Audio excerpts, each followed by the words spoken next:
Existen incontables historias de grandes potencias que eran vistas como invencibles, pero que perdieron su mística y se volvieron mortales. En el fútbol también ocurre, y el caso más importante en tiempos recientes es el del Manchester United. Los Diablos Rojos pasaron de ser el equipo que siempre estaba entre los ganadores a vivir crisis tras crisis en todos los aspectos deportivos. ¿Por qué pasó esto? Lo veremos ahora. La última crisis del United se dio apenas inició el año 2026, con el club echando a su técnico Rubén Amorim luego de solo un año y medio en el cargo.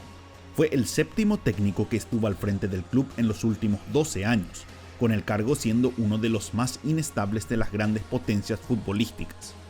Pocos hubieran creído que este sería el destino del club con el legado de estabilidad más legendario de las últimas décadas, con la relación entre el United y el Sir Alex Ferguson. El técnico escocés asumió en 1986 y con paciencia y un crecimiento sostenido, elevó al club a ser el más poderoso y reconocido del mundo. Con Ferguson, el club tuvo su mejor rendimiento en la historia de la institución.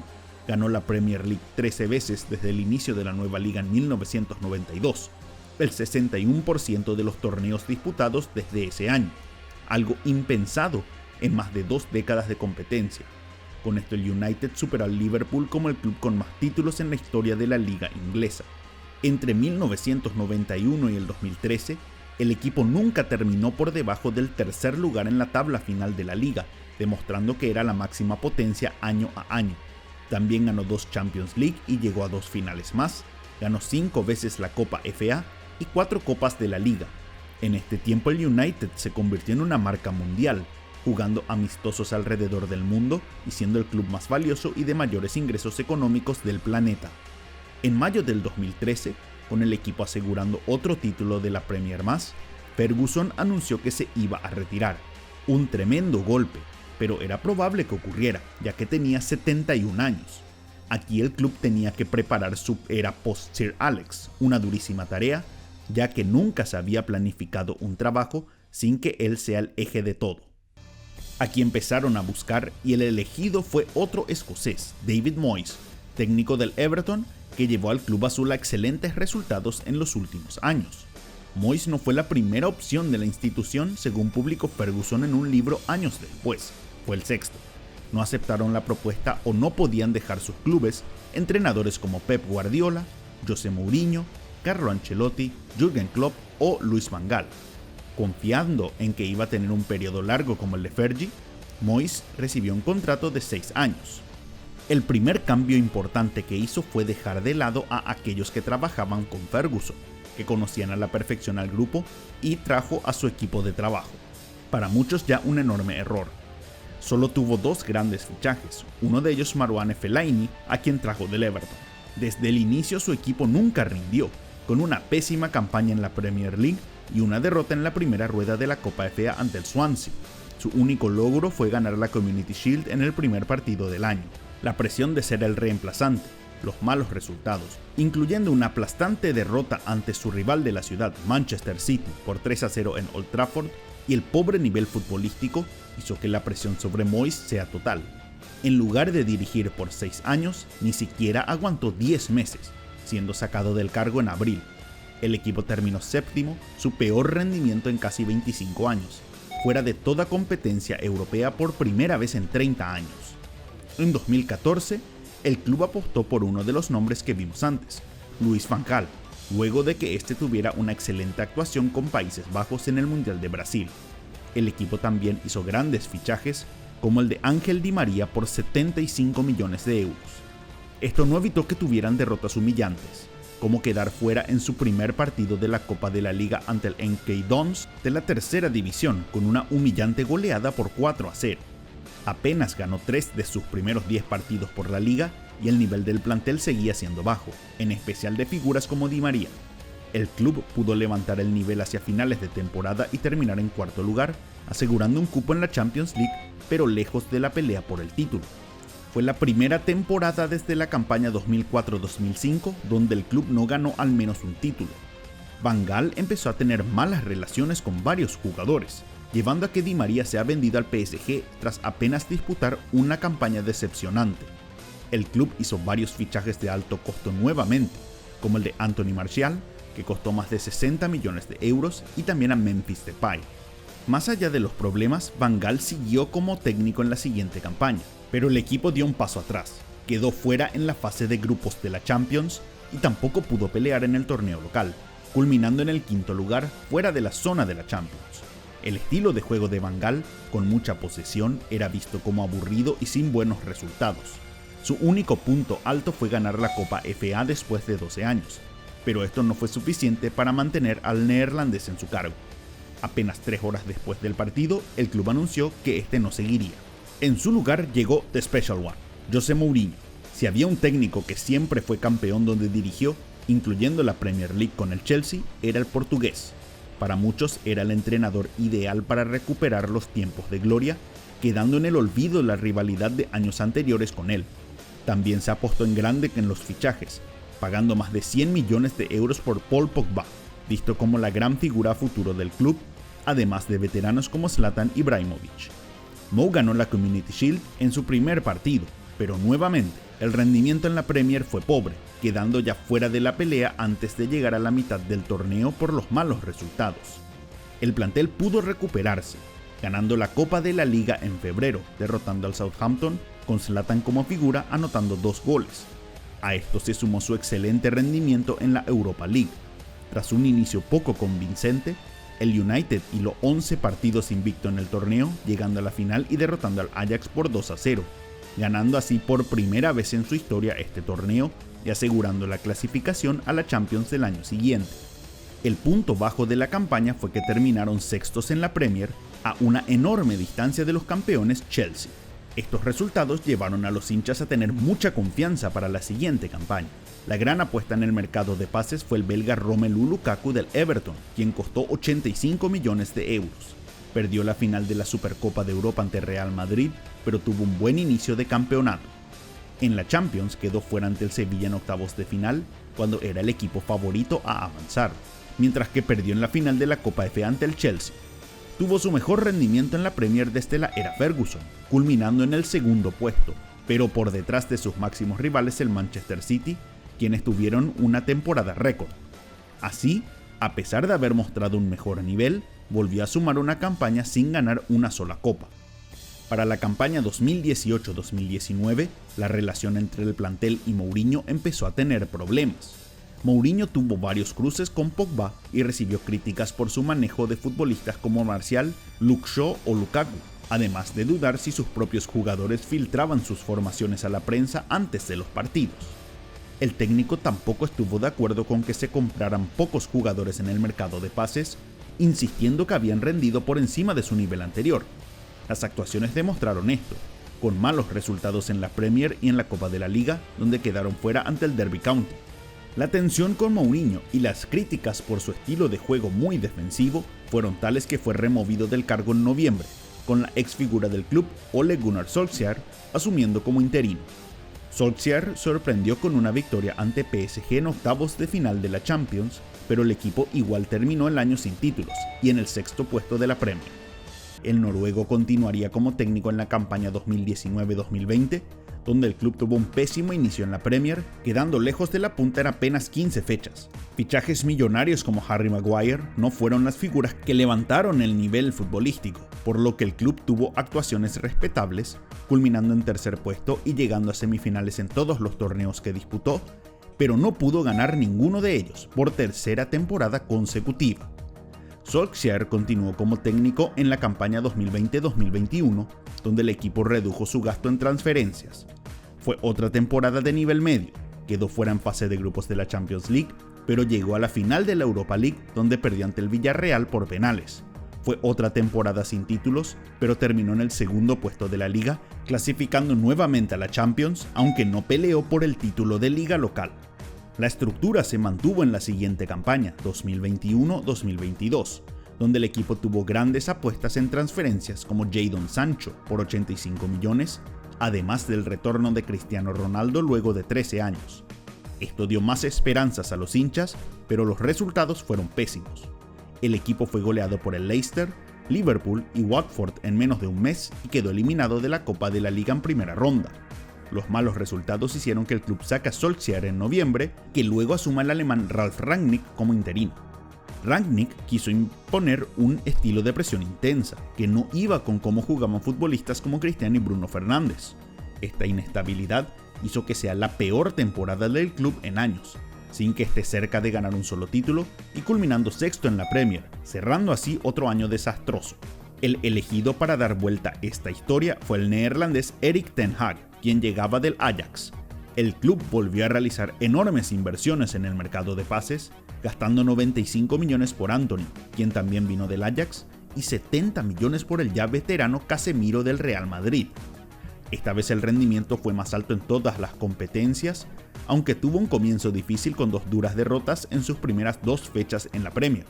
El equipo volvió a ganar un título, la Copa de la Liga, derrotando al Newcastle en la final, mientras que llegó a la final de la Copa FA, donde perdió ante el Manchester City, sacando así otra victoria a su rival de la ciudad. En la Champions quedó fuera ante Sevilla en los cuartos de final, mientras que en la Premier no pudo acercarse a la pelea por el título, pero culminó en el tercer puesto. El punto bajo de la temporada fue la catastrófica derrota por 7-0 ante el Liverpool en marzo, y antes de eso se dio la salida de Cristiano por ni siquiera ser considerado por Ten Hag en su esquema. Ganar un título y mejorar las actuaciones dieron más confianza para Ten Hag en la campaña 2023-2024. Las compras más importantes fueron Rasmus Højlund del Atalanta por 77 millones y André Onana del Inter por 50 millones, jugadores que nunca rindieron. De una buena temporada, la siguiente fue desastrosa.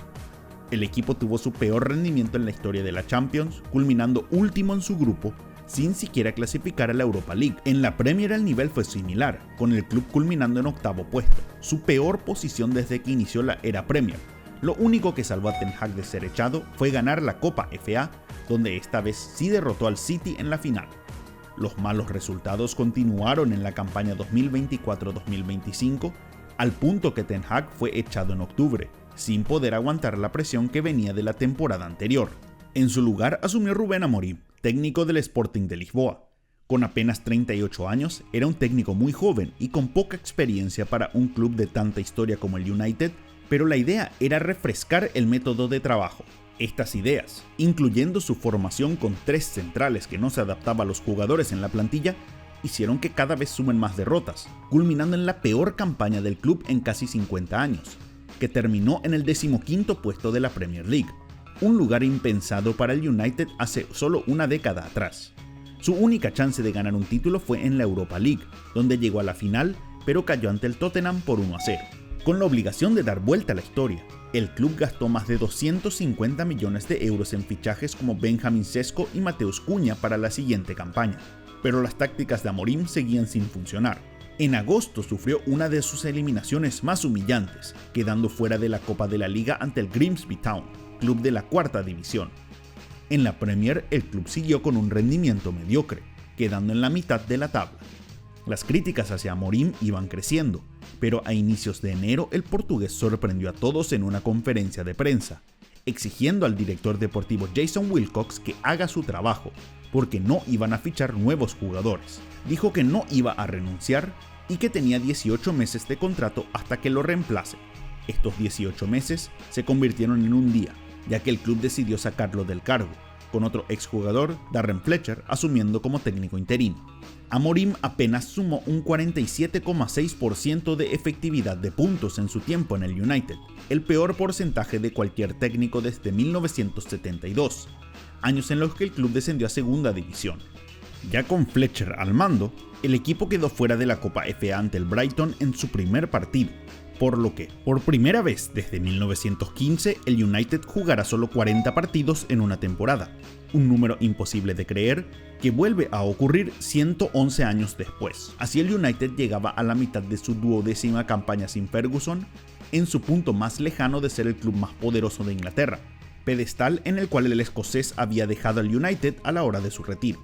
En 12 años, el club no solo no ganó una Premier League, ni siquiera estuvo cerca de poder ganar una. En este tiempo apenas ganó 5 torneos, una Europa League, 2 Copas de Liga y 2 Copas FA. En varias campañas culminó fuera de la zona de clasificación de Champions League, mientras que clubes como el City, Liverpool y Chelsea ganaron muchos más títulos. Esta caída en rendimiento hizo que pierdan el puesto del club más valioso del mundo ante el Real Madrid, pero siguen estando en segundo puesto de la lista. Es una muestra que, más allá de los problemas, la marca Manchester United sigue siendo poderosa en el mundo. Esto hace que todos se pregunten, ¿por qué no pueden levantar cabeza? Algunos hinchas justifican este bajo rendimiento por la disparidad económica, ya que clubes como el Chelsea y Manchester City tienen dueños que invierten dinero ilimitado en sus clubes, pero eso no se refleja en los números. Si vemos cuáles fueron los clubes que más dinero gastaron en fichajes entre 2013 y 2025, el Manchester United está tercero, con un gasto total de 2.310 millones de euros por 205 jugadores en este tiempo, solo 80 millones menos que el City, que en este periodo ganó 7 veces la Premier. El Liverpool gastó 500 millones menos que el United, pero siempre ha sido un club competitivo año tras año. Este problema se explica al ver la lista de mayores fichajes del United en este tiempo. De los 20 jugadores más caros de la historia del club, a más de la mitad de ellos se los puede considerar un fracaso, iniciando por Paul Pogba, el más caro, quien era visto como el mejor mediocampista del mundo, pero que nunca pudo demostrar este nivel por más de algunos partidos a la vez con la camiseta roja. Varios de ellos terminaron siendo enormes pérdidas para el club. Anthony llegó en 2022 por 95 millones y fue vendido 3 años después por solo 22 al Betis, 73 millones menos. O el caso de Donny van der Beek, comprado del Ajax por 39 millones en 2020, luego vendido al Girona 4 años después por solo 500.000. Otros hoy están a préstamo en otros clubes porque su nivel no estaba a la altura, como Sancho, Højlund y Onana. Incluso algunos futbolistas nunca pudieron adaptarse, pero luego volvieron a tener grandes rendimientos, como Di María o Lukaku. Ninguno de sus jugadores caros se convirtió en ídolo del club o referente del fútbol mundial, lo más cercano siendo Bruno Fernández a nivel rendimiento, pero muy lejos de los mejores del planeta. El United siempre compró caro y no pudo vender a sus jugadores, y lo podemos ver al comparar la tabla de balance de transferencias, donde uno calcula el total gastado en futbolistas menos el total vendido en este mismo tiempo. Entre 2013 y 2025, el United tiene un balance negativo, de 1.625 millones de euros, por mucho el peor entre todos los clubes del mundo en este periodo, casi 300 millones más que el City. Así el United es el peor club del planeta a la hora de fichar futbolistas y obtener un valor positivo. El mismo patrón se ve en el gasto salarial. Desde la temporada 2013-2014 hasta hoy, en 7 de ellas el United tuvo el mayor gasto salarial de la Premier, y recién en la campaña actual quedó fuera del top 3 en gastos. Es un reflejo del desastroso trabajo en fichajes que ha hecho el club en este tiempo. Con estos datos se cae la teoría de la diferencia financiera, que muchos apuntaban a los Glazers, los dueños norteamericanos del club, que habían impuesto una enorme deuda a la institución, causando incluso grandes protestas de los hinchas. Ahora se sumó la empresa Ineos, con Sir Jim Ratcliffe como dueños minoritarios y encargados del manejo deportivo del club, pero los fracasos han continuado. Aquí los responsables fueron aquellos que tomaron las decisiones. El principal apuntado es Ed Woodward, el ejecutivo principal del club desde el año 2012. Hombre de confianza de los Glazers, pasó de ser el jefe del departamento comercial, donde tuvo un enorme éxito, a también encargarse de las decisiones deportivas, justo en el momento que Ferguson dejaba el club, alguien de quien esperaba aprender. Su falta de conocimiento del mundo de las transferencias y enfoque dentro del campo llevó a errores en la compra de jugadores. Dio demasiado control a los técnicos, quienes manejaron los planteles con grandes errores, y luego decidió tarde en qué momento sacarlos, cuando la relación ya estaba dañada a un punto sin retorno. Su trabajo en el aspecto comercial siguió siendo excelente, pero nunca llegó el éxito deportivo, con muchos culpando a los Glazers, diciendo que estaban más interesados en seguir sacando dinero al club. Dejó el cargo en 2022, pero los conflictos continuaron con los encargados siguientes. El último escándalo con Amorim fue el desafío al director deportivo Wilcox, demostrando que el técnico y la gerencia no estaban del mismo lado, como ocurrió durante gran parte de este periodo. El club ahora tendrá otros desafíos, como la construcción del nuevo estadio para reemplazar el Old Trafford, construcción que les permitirá sacar mayor ventaja sobre sus rivales en lo económico. Hoy se ve lejos la posibilidad que el United vuelva a ser el gran campeón de años anteriores, por lo que deberá iniciar una renovación total de plantel, técnico y dirigencia para encarrilar nuevamente a los Diablos Rojos hacia el camino del éxito. Para ustedes, ¿Cuáles son las razones que llevaron al fracaso del Manchester United? Para conocer más sobre el club, hagan clic en el video de su futuro nuevo estadio.